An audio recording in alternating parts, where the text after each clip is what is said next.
Ha? Pag may nakasalubong ka, tinanong ka, kanino ka bang anak? Sasabihin mo, anak kita ha? Ha? Huwag kang papayag. Sabihin mo, pag tinanong ka ng guard, saan ka pupunta? Saan ba ang inyo?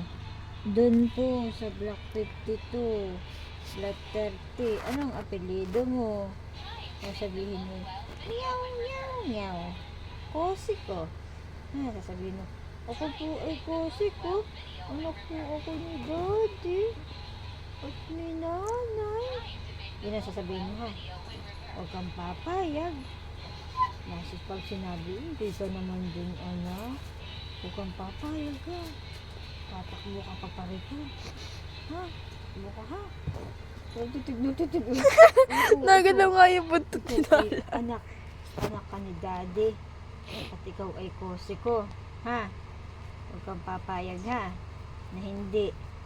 Dahil sabihin, ay ako nga po'y dilaw ang aking ilong. Ako po'y Kosi ko. Kulay gold po ang aking katawan. Oh. Kasi ako po'y anak ni Nanay. Kasi yun ay gold ang favorite color. Pakisa si Nanay, pakisa. Pakisa tapos bang mag-usap tayo. Ha, nagkakaintindihan na tayo pag ikay naligaw ha. Sasabihin mo taga dito ka ha. Ha, okay. Okay.